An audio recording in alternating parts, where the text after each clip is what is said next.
presentarles a Albert, no sin antes decirles que, aunque es una persona muy experta en hospitales y ha vivido en muchos de los hospitales, yo creo que nosotros vamos a tener una cuestión de singularidad. Va a ser el único hospital que te van a dar un ladrillo. Es decir, que te van a dar un ladrillazo. Y queremos hacerte entrega en este acto también de un ladrillo que es la representación del escudo del hospital del siglo XVII, que es, digamos, bueno, pues parte de nuestra memoria y de nuestra historia.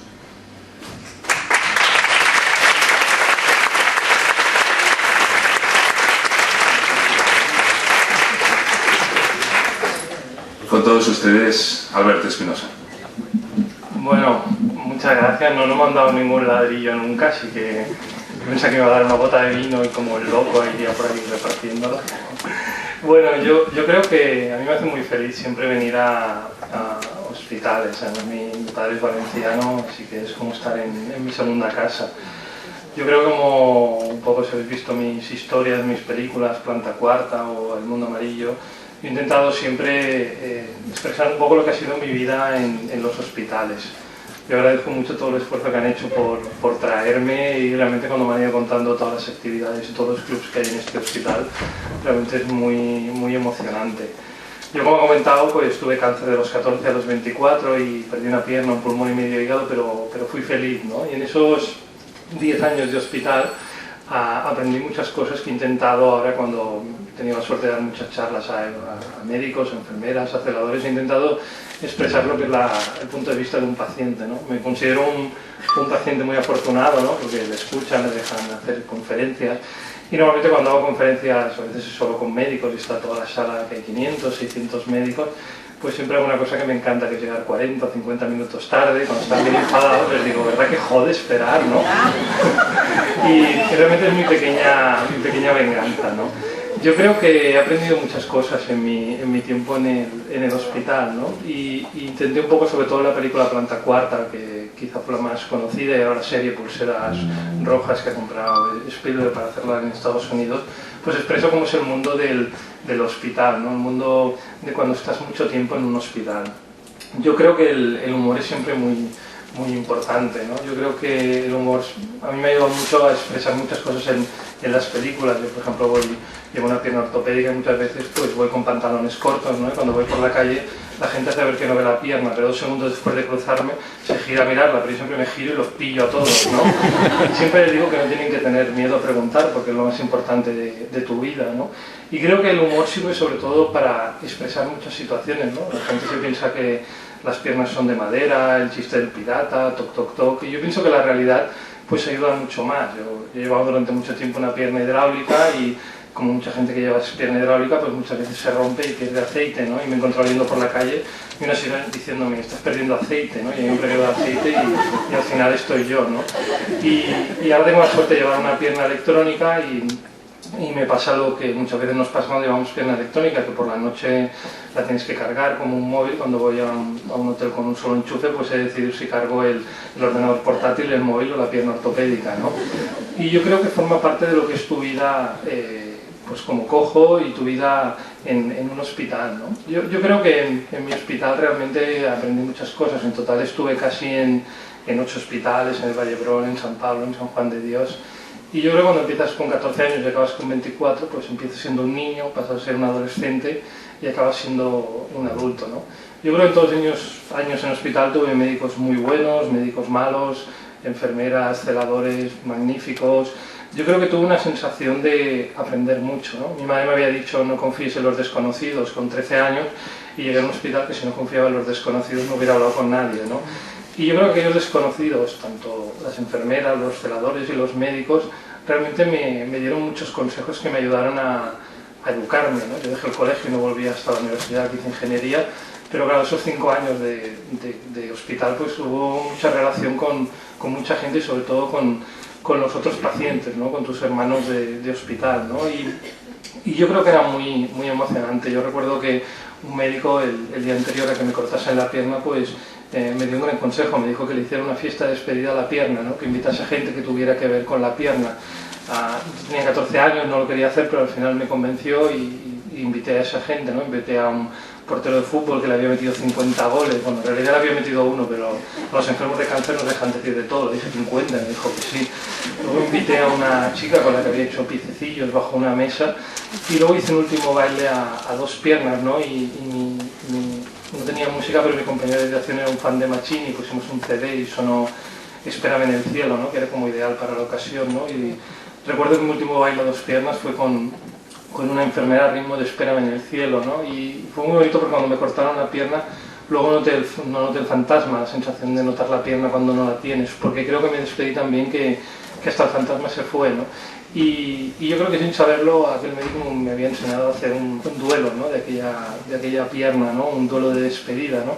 Y luego fue muy bonito porque cuando cortaron la pierna me dijeron si la quería dar a la ciencia o enterrarla. Yo la di a la ciencia, pero la ciencia no la quiso, no sé bien por qué todavía. Así que la tuve que enterrar y me ha dado la oportunidad de decir una frase, y creo que soy aquí el único que la puede decir, pero me encanta, que es que yo soy el único que tiene un pie en el cementerio, ¿no? Y propiamente, ¿no? Y yo creo que es una sensación, yo creo que muy placentera, porque yo creo que en el hospital nunca sabes quién te puede ayudar, ¿no? Yo he confiado mucho en todos mis médicos. El primero que llegó me dijo que hiciera cada día 5 buenas preguntas, ¿no? Estuvo conmigo casi 4 horas, me explicó todo lo que me pasaría con el cáncer, si iba bien, si iba mal. Y realmente fue un médico que a mí me marcó mucho, porque a cada paciente nuevo nos daba una libreta y nos decía apuntar 5 preguntas al día, ¿no? Y es muy importante apuntar estas preguntas y saber quién te las puede resolver, ¿no? Y cada mañana cuando venía tú le comentabas tus 5 preguntas y él intentaba encontrar la solución, ¿no? Y yo creo que en ese tiempo en el hospital él también me enseñó mucho de confiar en los médicos, pero confiar también en la otra gente que hay en el hospital, ¿no? Yo recuerdo que había un celador que para nosotros era el más sabio que había en el hospital, que siempre que venía a buscar a un paciente se dejaba algo. Cuando tenía que buscarlo para llevarlo al quirófano se dejaba una radiografía, algo, y se marchaba un momento, ¿no? Yo se lo vi hacer casi 20 o 25 veces, ¿no? Y no sabía bien por qué lo hacía, ¿no? Y un día se lo pregunté y él me comentó que cuando vas a buscar a alguien para llevarlo al quirófano, pues tienes las prisas, ¿no? La gente diciéndole te quiero, no pasará nada, despidiéndose en medio camino cuando se lleva en la camilla, ¿no? Y él hacía ver que se olvidaba algo para tener esos 3 o 4 minutos la familia a solas, ¿no? Poderse decir ese te quiero o ese no pasará nada sin un celador llevándose la camilla, ¿no? Y a veces cuando no lo conseguía, él me contaba que siempre se despedía en zonas abiertas, ¿no? Para que la familia no quedara al lado de un ascensor y el familiar quedara el enfermo quedará dentro de un ascensor, ¿no? Con lo cual yo creo que hay mucha gente, ¿no? en los hospitales que tienen trucos increíbles que mejoran tu vida, ¿no? Yo una de las cosas para mí más maravillosas, ¿no? de mi vida en el hospital fue la sensación de un consejo que me dio una enfermera sobre transformar muerte en vida. Morían muchos chicos en el hospital, nosotros teníamos 13, 14, 15 años, ¿no? Y la idea de la muerte no sabíamos cómo transformarla en vida, ¿no? Y aquella enfermera nos dijo realmente que si dividíamos la vida de esas personas que habían muerto, al final se acabarían multiplicando, ¿no? Aquellas vidas dentro de nosotros. Así que lo hicimos textualmente, cogimos y cada vez que moría un chaval en el hospital, pues nos repartíamos la vida entre los otros chavales que estábamos en ese momento allí, ¿no? Y fue genial porque realmente me tocó vivir en aquellos 10 años 3,7 vidas, que es lo que me tocó en el reparto, más la mía 4,7. Y siempre he tenido la sensación de estar viviendo 4 o 7 vidas, ¿no? Los anhelos, los deseos, los sueños de aquellos 4,7 chavales que están dentro de mí. Y realmente sin saberlo conseguimos transformar esa muerte en vida y nos dimos cuenta que, como había dicho, aquella enfermera, si dividíamos la vida se multiplicaba, ¿no? Y yo siempre he creído en ello, ¿no? Yo siempre he creído realmente que la muerte da mucha vida. También he creído una frase que me dijo un compañero de habitación, que es creer en los sueños y ellos se crearán. Él me decía que el creer y el crear se parecen tanto estas palabras porque están a una letra de distancia. Yo he vivido años de muchas pérdidas de piernas, de pulmón, de hígado, y también años de muchas ganancias, ¿no? Yo siempre digo que he pasado de una pequeña habitación a una gran pantalla, ¿no? Mi último libro, el Si tú me dices ven, pues he tenido la gran suerte este año que ha sido más vendido en España, ¿no? Se ha traducido a 18 países, y la serie Pulseras Vermellas, Pulseras Rojas, tuve la suerte de que Steven Spielberg la viera en Seúl y comprara la idea de la serie, y la van a emitir en la ABC en septiembre, con lo cual me voy en mayo allí a Los Ángeles a ver cómo ruedan el piloto, ¿no? Yo creo que todo es posible en esta vida, ¿no? Y yo creo que la emoción más grande cuando me invitan a un acto como este siempre es pensar que la mayoría de gente que estáis aquí y la gente que trabaja con pacientes quizá a veces olvidáis la gran suerte que tenéis de tocar vidas, ¿no? Yo creo que soy producto de, quizá no lo veis, pero soy producto de muchos celadores, enfermeras, médicos, que tuvieron ese tiempo, ¿no? Y buscaron esa caricia. Lo primero que pierdes con el cáncer y con las enfermedades largas son las caricias, los abrazos. La gente solo te da golpes en la espalda y te dice te vas a poner bien, macho, pero nadie te toca, nadie te acaricia, ¿no? En cambio, cuando tenía un médico que siempre nos tocaba aquí detrás, en el pelo de aquí detrás, y nos decía por el nombre, y era muy emocionante, ¿no? Aquellos segundos que, bueno, yo jugaba en los alevines del Barça, era portero, ¿no? Yo siempre digo que soy súper bueno porque nadie lo puede comprobar, ¿no? Pero esa sensación, ¿no? Me preguntaba por el Barça, me preguntaba 4 cosas de mi vida normal, de mi vida fuera del hospital. Yo notaba como eso realmente me hacía sentir muy unido a mi médico, ¿no? Y la cantidad de enfermeras, celadores, ATS, gente que realmente dedicaba aquellos minutos a contarte un consejo, a preocuparse por ti, yo creo que al final forman parte de tu ADN, ¿no? Yo muchas veces pienso que me eduqué en un hospital y pienso que es un sitio bonito para educarse. Cuando la gente dice huele mal o yo no me quedo más de 10 minutos, yo creo que puedes descubrir cosas realmente muy impactantes, ¿no? Yo creo que dentro de esa vida en el hospital, yo siempre he pensado que ha habido la gran suerte después de transformarlo en películas, en guiones, en historias, y creo que eso sirve también para que la gente cuando venga a un hospital vea realmente lo que es, ¿no? Que esa realidad que a veces las películas americanas no tienen, y yo he intentado con los guiones hechos aquí que sí que lo tuvieran, ¿no? Y creo que realmente hay algo que para mí fue fundamental, ¿no? Y fue esa sensación de confiar en la gente, ¿no? Yo siempre digo que el único día que nos comportábamos como enfermos tradicionales de cáncer era el día que venían en Navidad, ¿no? En Navidad viene todo el mundo, miles de payasos, gente, futbolistas, tenistas, ¿no? Viene mucha gente a ver a los niños enfermos, y yo creo que era el único día que nos comportábamos como enfermos tradicionales de cáncer, ¿no? Ese día realmente nos quedábamos en la cama, nos salíamos, nos poníamos la manta hasta arriba, porque sabíamos que el que parecía más enfermo le firmaban la pelota a todos los jugadores, ¿no? Y yo creo que mi gran logro no fue superar 4 cánceres, fue conseguir que Gary Lineker, el delantero del Barça, me firmase la pelota, ¿no? Y aún la tengo, ahora he ido a Inglaterra y lo he conocido, ¿no? Y me dice, he firmado tantas pelotas a niños sin pelo que no te reconozco, ¿no?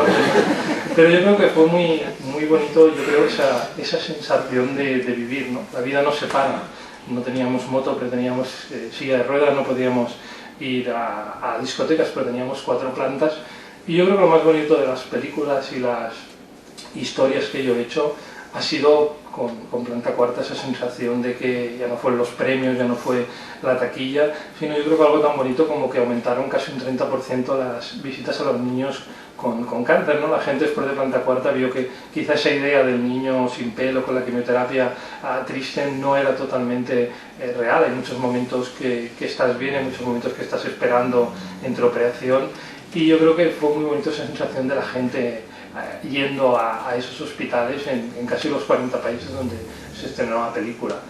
Yo creo que no me quiero enrollar mucho más porque me gustaría que preguntarais cosas y pudiéramos hacer un pequeño debate, pero yo creo que una de las cosas que yo siempre considero más potentes es cuando un hospital me invita, ¿no? Cuando un hospital deja que el paciente realmente pueda opinar, ¿no? Y de sus ideas y pueda comunicar lo que es vivir desde el otro lado, ¿no? Yo siempre me he considerado un paciente, ¿no? Y siempre he considerado que llevo dentro de mí esas vidas, y siempre he intentado sobre todo que la gente sepa lo que modifica la vida de los otros. Con lo cual yo os invito a que no tengáis miedo de modificar las vidas de toda esta gente que tocáis, no tenéis miedo de quemaros, aunque os diga la gente que os estáis quemando, no tengáis miedo, ¿no? Porque yo creo que el día después tenéis una gran fuerza de conseguir que chavales como yo, niños como yo o adultos como yo realmente estén agradecidos de aquellos momentos, ¿no? Y yo creo que hay tantas noches en un hospital que viene una enfermera, viene un médico, se queda un rato contigo, te pregunta 4 cosas de tu vida real, y aquello te hace madurar de manera diferente. Yo siempre digo que me convertí en un adulto en un hospital, fue la primera vez con 13 años que me hablaron como un adulto, que me explicaban cosas, que me sentía que realmente formaba parte del mundo de aquellas personas, ¿no? Y creo que lo bonito es que podéis tocar todas esas vidas, y os lo digo como paciente, nunca las olvidáis, con lo cual yo creo que tenéis que entregaros a fondo y saber realmente que modificáis vidas y que parte de vosotros siempre residirá allá. Y poca cosa más, ahora me gustaría que pudiéramos hacer un debate, que me preguntáis lo que queráis, y sobre todo muchas gracias por invitarme. Gracias.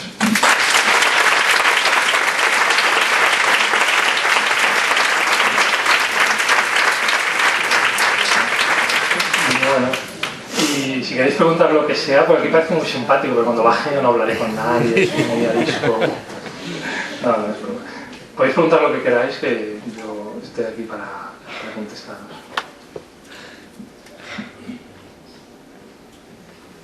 Yo aprovecharía, mientras se va rompiendo el hielo y van pensando, te trasladaría una pregunta que seguramente la gente que está en esta sala la tiene en la cabeza y que un poco antes pase por encima y que a veces uno no sabe qué responder, pero cuéntanos como paciente, y ahora sí que te voy a exprimir y a utilizar en ese sentido. Cuando damos información a un paciente y hablamos en concreto en procesos oncológicos, pues a veces las expectativas de vida de ese paciente son conocidas por las estadísticas que hay y que las estadísticas a veces se cumplen. Nuestra duda siempre es, ¿damos toda la información al paciente en el primer momento en el que ya sabemos lo que ocurre, incluido el pronóstico de vida que puede tener? ¿Damos esa información solo a la familia y no se la damos al paciente? ¿Tu experiencia en esto? ¿Qué nos podrías comentar al respecto? Bueno, a mí me han hecho muchas veces esta pregunta, ¿no? Yo creo que, yo siempre pienso, ¿no? A partir de 11 años el chaval realmente puede entenderlo todo. Yo tenía 13 cuando entré y mi médico a partir de 11 ya lo contaba, ¿no? Y realmente puso una pizarra y me puso lo que pasaría a los 5 años, si bien, si mal, me contó el pronóstico de mi osteosarcoma. Y yo siempre creo que la verdad es muy importante, ¿no? Yo he vivido momentos básicos en mi vida al hospital, ¿no?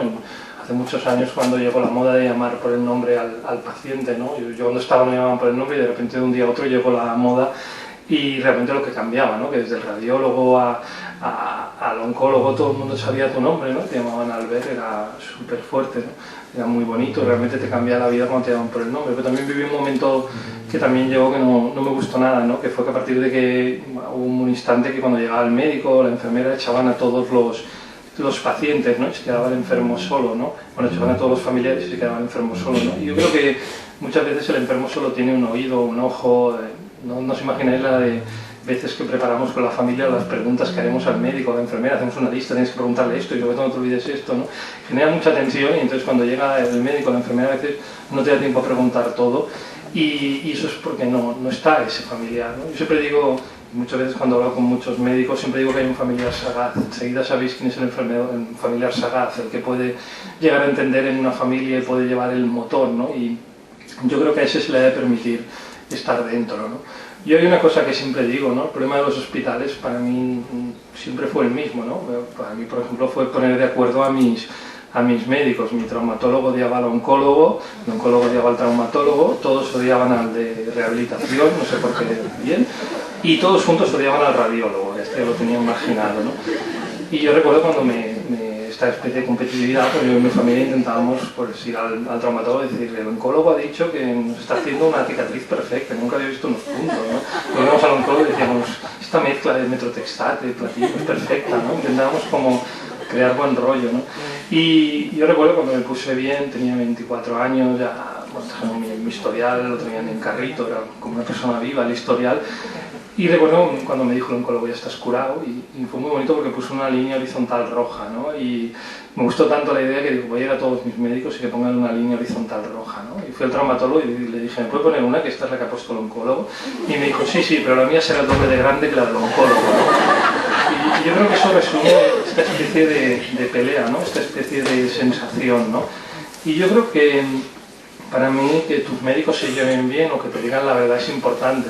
Yo recuerdo con 15 años pues me dijeron que las posibilidades de vivir eran un 3%, ¿no? Recuerdo que nos reunieron a mis padres, a mí, nos dijeron el tipo de tratamiento que teníamos que hacer y nos aconsejaron realmente, el médico nos aconsejó que bueno, si queríamos seguir o no. Y yo con mi familia lo hablamos y dijimos, bueno, a lo mejor lo que tendríamos que hacer es ir a Menorca, estar allí un mes y medio y no luchar más, ¿no? Llevábamos muchas tandas, estábamos muy agotados, el tumor de la pierna había reaparecido 3 veces y realmente estuvimos a punto, teníamos los billetes y yo recuerdo cuando estábamos ahí en el aeropuerto que hablamos mis padres y yo y decidimos, bueno, ¿por qué no? Vamos a luchar, ¿no? Un 3% quizá no es tampoco, ¿no? Y ahora que me puse bien, pues ahora cada año me voy un mes a Menorca y digo, aquí estoy yo, ¿no? Pero siempre tuve la sensación de que un 3% no es poco, ¿no? Y a mí cuando me dicen, este país va mal y se puede hundir, hay no sé cuánto por tanto por ciento, pienso, bueno, yo tuve un 3, ¿no? Por lo cual todo es posible, ¿no?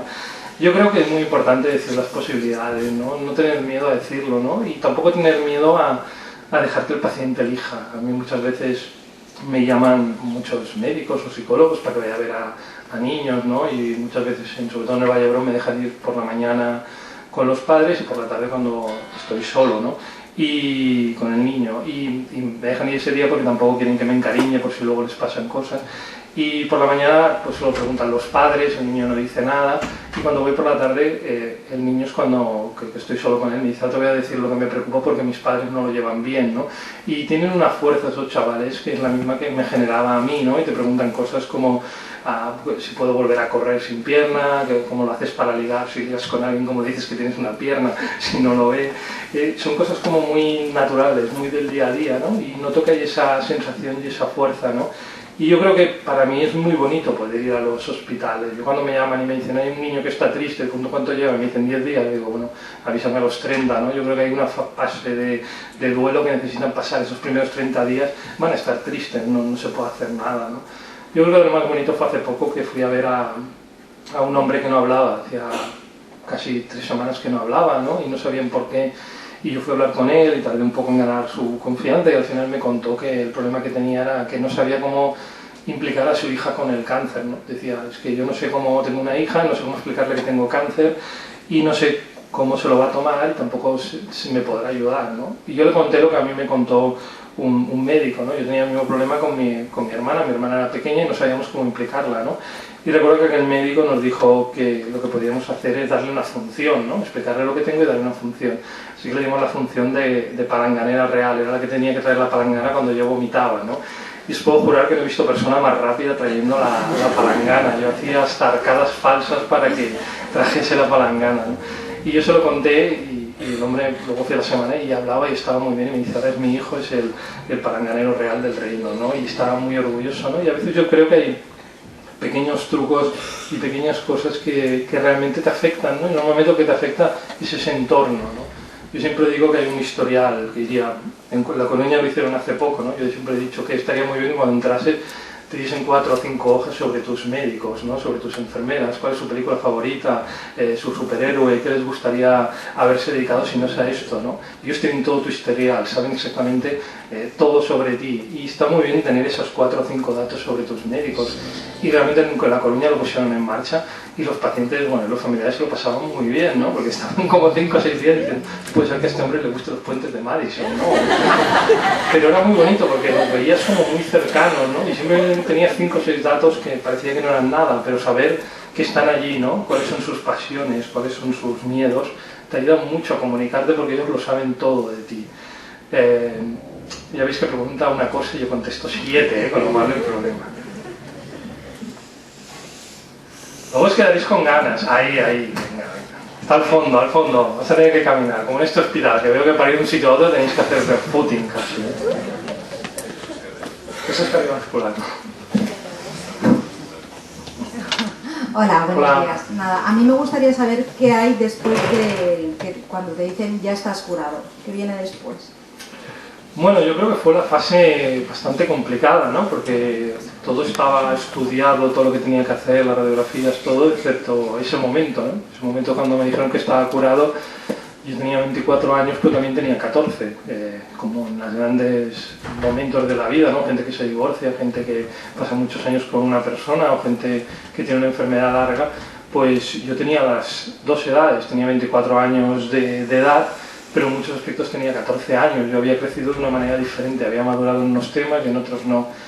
Y yo recuerdo que cuando me dijeron que me había curado, realmente no estaba previsto. Yo tenía tan claro que no viviría, ¿no? Tenía tan claro que un día se repartiría mi vida, que vivir no estaba dentro de las opciones, vivir largo no estaba dentro de las opciones, ¿no? Y recuerdo cuando salí, era como si volvieses de una guerra, ¿no? Pensaba, lo que mejor sé hacer es luchar contra el cáncer, ¿no? Y realmente me duró 2 horas, ¿no? Luego fue una alegría total, ¿no? Pensé que increíble panorama se presenta, ¿no? Pero sí que me decidí, y muchos amigos míos que han pasado por cáncer largos también han hecho lo mismo, decidí tomarme un año sabático, decidí tomarme un año para saber qué quería hacer en la vida, ¿no? Dejé la carrera momentáneamente, dejé el trabajo y fue muy bonito porque realmente siempre me di cuenta que había un chaval de 14 dentro de mí, que yo no podía cumplir sus deseos, yo no podía seguir aquella carrera prometedora de portero de fútbol, no podía cumplir muchos de los deseos que tenía y tenía una edad que estaba haciendo cosas que a lo mejor no son las que había decidido porque pensaba que moriría pronto, con lo cual tampoco me había apostado mucho por los estudios que estaba haciendo. Entonces decidí al final de aquel año hacer un pacto conmigo mismo, decidí que siempre tendría 14 años y la edad que cumpliera, ¿no? Y que los dos tendrían el mismo voto y las mismas fuerzas, ¿no? Con lo cual siempre tengo 14 y ahora tengo 37, pues 14 y 37, ¿no? Y realmente está muy bien que un chaval de 14 tome las riendas, ¿no? Muchas veces hago cosas muy locas porque el chaval de 14 las decide, ¿no?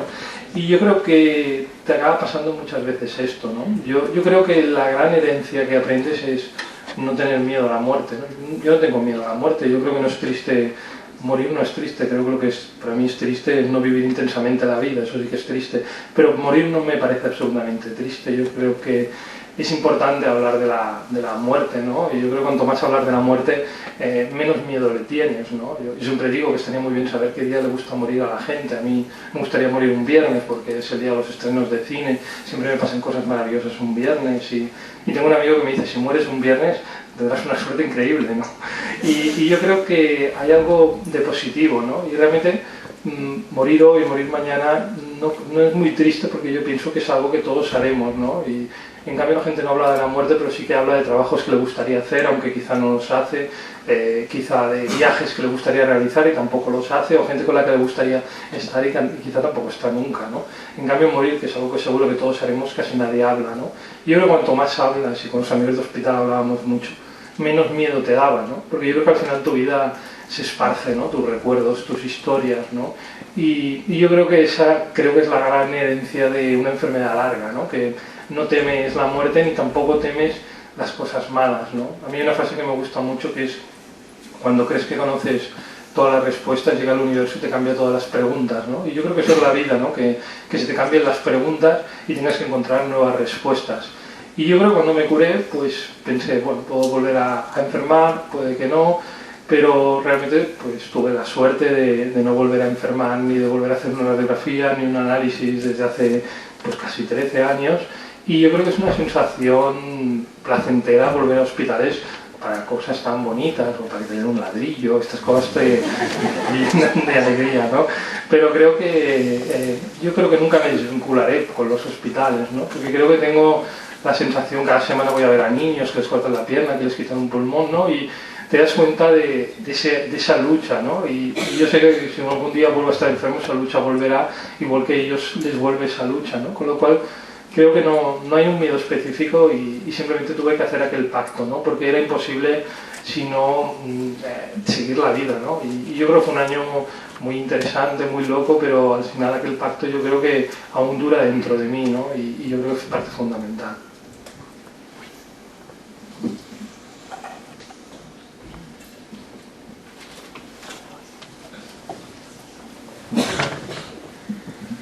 Muchas gracias. Como yo voy a hablar ahora, y hablas también de emociones, y yo tengo que hablar de emociones negativas, de la ansiedad, del estrés que produce cuando te dicen que tienes cáncer. Y tengo que hablar de dos tratamientos alternativos, los psicofármacos y un tratamiento más psicológico, hablar. Quería preguntarte acerca de tu experiencia con esas emociones negativas, que también las habrás tenido, y qué fue para ti más importante, si charlar o los psicofármacos. Bueno, yo creo que yo tuve unos cuantos psicólogos en el hospital, ¿no? Había unos que nos caían muy bien, otros nos caían muy mal. Había uno que decía que vomitábamos con la quimio por cosas psicológicas y nos pusimos de acuerdo todos los chavales para que le diesen una tanda de quimio, a ver si lo conseguíamos, ¿no? Si lo superaba le creíamos. No se quiso dar la tanda de quimio, con lo cual perdió toda la credibilidad. Pero también tuve psicólogos muy buenos, ¿no? Yo creo que a mí me marcó sobre todo un hombre que tenía casi 90 años, que había hecho miles de profesiones, tenía todo lo que se suponía que todos nosotros no tendríamos, ¿no? Y entre ellas también había sido psicólogo. Y yo recuerdo que a mí, a un chico de Zaragoza, nos contó los 7 deseos para ser feliz. Cada día nos contaba un deseo para ser feliz y nos dijo, no los podéis contar hasta que veáis la muerte próxima y se la tenéis que contar a 2 personas, ¿no? Yo tengo un amigo que me dice, te veo mala cara, deberías empezar a soltarlo, ¿no? Y aquel hombre, yo recuerdo que el otro chaval estaba muy deprimido porque tenían que quitar los 2 testículos y aparte lo tenía en el hígado y bueno, tenía un pronóstico muy malo, ¿no? Y yo creo que me dio un consejo que a mí me ha servido para toda la vida, para todas las cosas malas que me pueden pasar, ¿no? Yo creo que él muchas veces, el chaval te preguntaba por qué, ¿no? Y recuerdo que aquel hombre nos dijo que, primero nos dijo que la felicidad no existe. Él decía que existían 5 días felices al mes, que si consigues 5 días felices al mes ya eres feliz, ¿no? Entonces él nos decía que cogiéramos un calendario y marcáramos 5 días de rojo si conseguíamos 5 días felices al mes. Yo todavía lo hago, cuando tengo 7, 8 pienso, soy súper feliz, ¿no? Entonces yo pienso mucho que la felicidad es conseguir 5 días felices al mes, 5 días que estás radiante y los otros sirven para llegar a ese día radiante, ¿no? Y él nos dijo sobre todo que en nuestra vida, ahora quizá no lo teníamos, pero teníamos que acordarnos de no pensar los porqués. Para él era muy importante que no existe un porqué en esta vida, ¿no? Y que si empiezas a preguntar por qué me ha pasado esto, por qué esta persona ha sido tan mala conmigo, por qué esta persona me ha abandonado, por qué no tiene un castigo después de todo lo que ha hecho, por qué tengo cáncer, por qué... Él decía que el porqué solo conduce a un círculo que te lleva a la depresión, a la tristeza y a la búsqueda de un castigo a la persona o al hecho que ha pasado. Y muchas veces no hay esa justicia, ¿no? Entonces, para mí era genial cuando me dijo, nunca penséis un porqué, acepta las cosas como vienen, y sobre todo me dijo que cada pérdida tiene una ganancia, ¿no? Y él me enseñó que yo no perdí una pierna, gané un muñón, no perdí un pulmón, gané tener solo uno, y no perdí el hígado, sino que tengo un hígado con forma de estrella, ¿no? Porque me quitaron una parte en medio, y siempre tenía la sensación que cada pérdida es una ganancia, ¿no? Y yo realmente cuando me pasa una cosa mala pienso, ya verás qué cosa más buena me va a pasar luego más tarde, ¿no? Con lo cual no me planteo esos porqués, ¿no? Y hace poco cuando vi a Mourinho después de un partido que empezó a decir ¿por qué el Barça? ¿Por qué? Y dice, no va por buen camino, ¿eh? Pero para mí siempre cuando voy a un chaval, ¿no? Y me empieza a preguntar ¿por qué me ha pasado esto a mí? ¿Por qué? ¿No? Yo siempre le digo lo mismo, cuando yo empecé con el cáncer pregunté ¿por qué yo? Pero también cuando yo acabé, cuando yo me puse bueno y habían muerto casi 27 amigos míos, me pregunté ¿por qué yo? Me he curado, yo no era el más listo, ni el más sabio, ni el más inteligente, ¿no? Y creo que no hay un porqué, no hay un porqué de por qué enfermé, ni tampoco hay un porqué de por qué yo me curé, ¿no? Yo creo que es una sensación de lo que he dicho antes, ¿no? Se te cambian las preguntas y has de encontrar nuevas respuestas, ¿no? Yo confío mucho en el hablar, sobre todo, confío mucho en que la gente te cuente tus historias, tus problemas, y yo creo que a partir de ahí aparece mucho, ¿no? Yo muchas veces cuando voy a ver a chavales que se cierran le digo cuéntame y al final es porque han dejado algo muy importante, el fútbol, el baile, la novia, y cuando eres más mayor el trabajo, el amor, los hijos, siempre hay algo que es lo que te lleva a eso, ¿no? Y te estás preguntando el por qué, ¿no? Y cuando consiguen darse cuenta que no son importantes los porqués cambia mucho, ¿no? Y también entender que yo creo que la tristeza forma parte del proceso para conseguir esos días felices, ¿no? Cuando la gente me dice, te veo mal, digo ya, porque me estoy preparando para un día feliz, ¿no? Estoy consiguiendo ese ambiente para que explote algo, ¿no? Y realmente no creo que yo sea sumamente positivo, simplemente creo que tuve alrededor mío una gente que era sumamente positiva y me fié mucho de confiar en los desconocidos. Yo siempre pienso que la mejor gente de mi vida aún no la he conocido, con lo cual yo hago una lista al año de conseguir 12 perlas, 12 personas que no conozco en enero y en diciembre ya forman parte de mí, ¿no? Y esa búsqueda de esas 12 perlas para mí es fundamental, ¿no? Y creo que la gente, ¿no? Los amarillos que vivíamos, que puedes encontrar un día cualquiera, marcan tu vida porque quizá no te conocen tanto y te pueden dar consejos absolutamente brutales. Bueno, a ver, creo que has hablado, casi me has contestado lo que yo quería preguntarte, pero bueno, has hablado de confianza, has hablado de buenos consejos, has hablado de hablar. Yo te preguntaría, ¿qué es de ti mismo? ¿Qué aportaste tú? Esto no me lo han preguntado nunca. Yo creo que yo tengo la sensación que tampoco aporté tanto, ¿no? Yo creo que viví mucho de la gente, ¿no? Yo creo que sobre todo, además con 13 años odiaba a mis padres como cualquier adolescente que se precie, y con 13 años y 2 meses fue brutal porque me di cuenta del valor de tu familia, ¿no? Y yo creo que tuve la sensación, quizá lo único bueno que supe hacer es entender que era una aventura. Yo siempre pensé, esto es una aventura, yo no había salido de mi casa de Barcelona, no había visitado ningún sitio, realmente era un chaval que no había salido mucho de su barrio, de las Corts de Barcelona, y me lo tomé como una aventura, ¿no? Y yo creo que tuve la suerte de que mis médicos entraron en esa aventura. Yo creo que había un médico que realmente me decía, el cáncer va en sentido antihorario, me explicaba, ¿no? Para explicarme por qué pasaba de una pierna a un pulmón, él tenía esta teoría, ¿no? Y con lo cual, para mí era muy sencillo. Y yo cuando, por ejemplo, quise dejar la quimio, como casi todos los chavales quieren dejar la quimio, y yo cuando voy a ver a un chaval que quiere dejar la quimio, nunca le convenzo de que la tiene que hacer. Quiero que me explique por qué la quiere dejar, y luego yo le cuento las razones de por qué la tiene que hacer. Y muchas veces quieres dejarla porque no lo entiendes, ¿no? El enemigo no es el cáncer, el enemigo siempre es la quimioterapia, es lo que te deja mal, ¿no?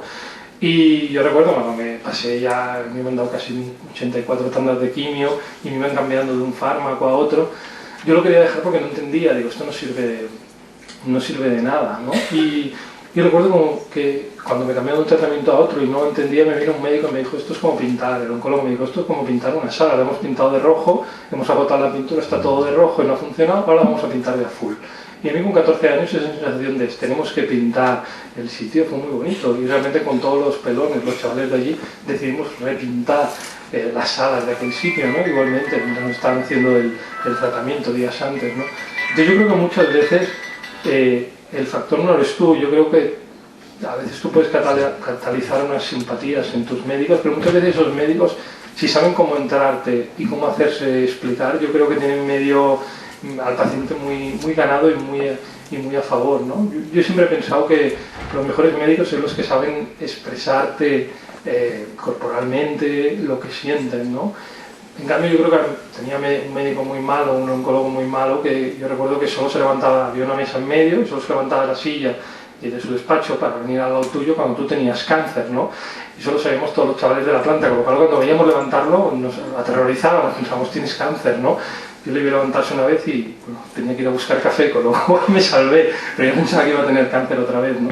Y yo creo que hay una sensación muchas veces de ponerte en la piel del otro, ¿no? Con lo cual yo creo que no hice más que fiarme de la gente, ¿no? Y creo que igualmente siempre hago lo mismo, yo me fío de la gente, ¿no? Y quizás mi gran habilidad es no tener miedo de los desconocidos, ¿no? Y también es lo que intento cuando voy a ver a los chavales, es tu médico, tienes que fiarte y tienes que creer en él, ¿no? Y si falla, también tienes que creer en él, ¿no? Y muchas veces pues he sufrido errores médicos y tampoco no he denunciado ni me ha parecido. Yo he comprendido que dentro de lo que es el mundo médico hay veces que te puedes llegar a equivocar, pero cuando te equivocas, y muchas veces mi médico me ha dicho, si nos hemos equivocado con este tratamiento, es una batalla conjunta. Si formas equipo con él, os equivocáis los dos y acertáis los dos. Yo te quería, en primer lugar, agradecer tu testimonio porque me parece muy enriquecedor. Nosotros trabajamos en ADELA, la Asociación de Esclerosis Lateral Amiotrófica, no sé si conoces la enfermedad, sí. No tiene cura, entonces ese porcentaje de esperanza real para ellos es cero. Y me gustaría saber en primera persona tú cómo transmitirías a estas familias que claudican, que se rinden, y desgraciadamente son bastantes en etapas, sí que es verdad, pero a nosotros nos resulta también complicado trabajar con ellos. Y con un testimonio como el tuyo en primera persona nos ayudarías bastante. Raquel. Yo creo que rendirse o abandonar tampoco es malo. Yo siempre lo digo, para mí son tan supervivientes los chavales que murieron o como los que seguimos y estamos vivos. Creo que muchas veces lograr superar una enfermedad no significa ser un superviviente, ¿no? Yo recuerdo que había una teoría que teníamos, es cuando moría un chaval, teníamos la sensación que distraía el cáncer para que pasáramos 2 o 3, ¿no?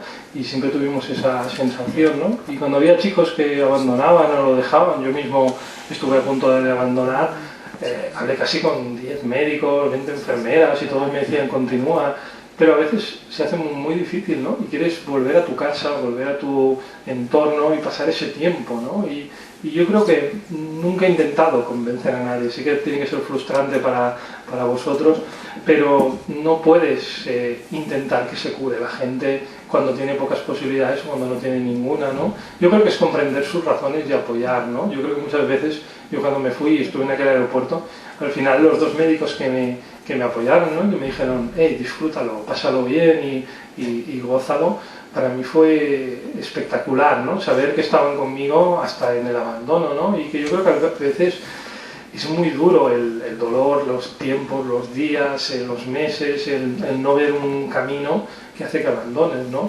Yo creo que muchas veces el abandonar o no también depende del poder tener todos los datos, el saber entender todos los datos, y muchas veces yo creo que estos son los médicos y también los clubs de pacientes, ¿no? Cuando ves a otro en tu situación, y yo no voy a ver niños y adultos enfermos de cáncer porque sí, también es porque a mí me venían a ver, ¿no? Cuando ves a alguien que ha tenido el mismo osteosarcoma que tú en 5 sitios y está vivo, dices, joder, a ver si yo también lo voy a conseguir, ¿no? Y lo ves de otra manera, ¿no? Entonces, creo que también hay un poder en los antiguos pacientes de volver al hospital, ¿no? De volver a un sitio donde quizá lo han pasado mal, pero saben que su testimonio puede cambiarlo, ¿no?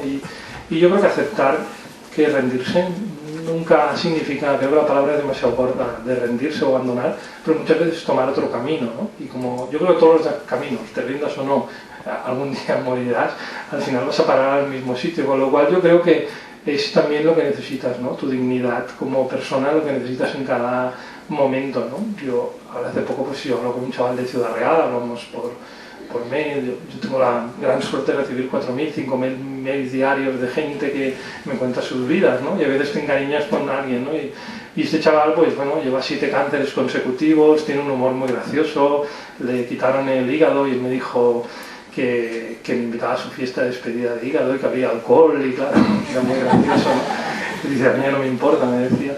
Y ahora ya no puede más, ¿no? Está ya muy cansado, lo tiene ahora en el cerebro y está muy agotado, ¿no? Y es muy bonito porque hay una sensación de haber pasado con él todo este viaje, ¿no? Y yo comprendo que ahora ya no quiera continuar. Y yo no me siento triste, tengo la sensación de ver a un gran luchador, y hasta los grandes luchadores algún día dejan la espada y se retiran, ¿no? Y no dejan de serlo.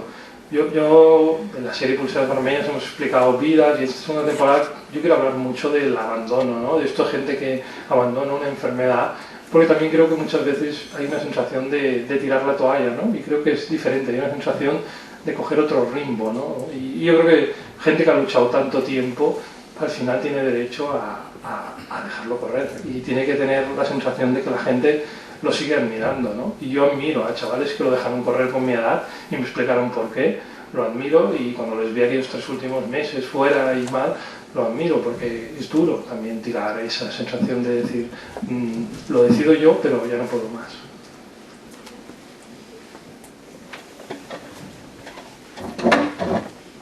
¿Alguna pregunta más? Si no, pues sí. Tenemos la última, ¿no? Ahí. Sí. Hola, es que he visto... Hola, buenos días, Albert. Es que he visto la hora y me se llama de preguntar. Bueno, yo me llamo Lola, trabajo en la unidad del dolor y voy a barrer para mi casa. Primero quería felicitarte porque tú no ves la botella medio llena, sino que ves la botella de Coca-Cola de la chispa de la vida, ¿no? Sí que me gustaría que comentaras, pues que a ver, una cosa es, siempre se habla de quimio, de los vómitos y tal, pero la sensación del dolor y del cáncer, de vivas o no, ¿cómo se lleva eso? Del dolor de la quimio y del dolor del cáncer, ¿cómo podemos concienciarnos más o ayudarnos más en eso? Bueno, yo creo que yo tuve un amigo en el hospital, ¿no? Que él me decía que el dolor no existe, ¿no? Existe la palabra dolor, ¿no? Yo recuerdo que a mí los pinchazos me mataban, ¿no? Los pinchazos yo tuve muchas primeras enfermeras, ¿no? Hubo una que me pinchó 24 veces y no encontraba vena. Yo digo, te regalaré una cubertería cuando yo 25, ¿no? Y realmente yo creo que el dolor existe en el cáncer en muchos casos no existe, ¿no?